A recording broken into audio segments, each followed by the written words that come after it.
नेपालमा महासङ्कट पर्दा ओर्लिए छिमेकी बाढी प्रभावितका लागि रातरात जुट्यो ठूलो सहयोग। 25 अर्ब दिने विश्व बैंकको आश्वासन। चीनले नगद र भारतले जिन्सी सहयोग गर्ने। नेपालमा बाढीले पुर्याएको क्षतिपछि उद्धार राहत तथा पुनर्निर्माणका लागि छिमेकी मुलुक भारत, चीन र विश्व बैंकले तत्काल आर्थिक तथा भौतिक सहयोगको प्रतिबद्धता जनाएका छन्।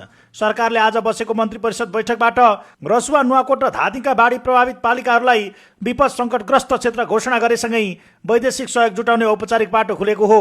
बाढीको खबर सार्वजनिक भए लगतै बिहान 10:30 बजे विश्व बैंकका नेपाल निर्देशक डेभिड सिसलेनले अर्थमन्त्री डाक्टर स्वर्णिम वाग्लेसँग सम्पर्क गरी विभिन्न स्रोतबाट आपतकालीन सहयोग स्वरूप रु 25 अर्ब उपलब्ध गराउन सकिने जानकारी दिएका छन्। यसैगरी दक्षिणी छिमेकी भारतले तत्काल आवश्यक राहत सामग्रीहरूको सूची पठाउन नेपाल सरकारलाई आग्रह गरेको छ।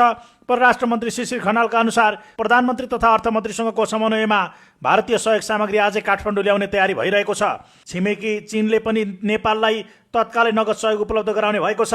चिनिया राजदूत जाङ माओमिङले रकम हस्तान्तरणको प्रक्रिया सुरु गर्न अर्थमन्त्री मार्फत सरकारलाई आग्रह गरेका छन्। छिमेकी राष्ट्रहरू र दात्री निकायको यो उदार प्रतिबद्धताप्रति आभार व्यक्त गर्दै अर्थमन्त्री डाक्टर वाग्लेले अन्तर सरकारी समन्वय गरी सहयोगको मोडालिटीबारे छलफल अगाडि बढाएका छन्।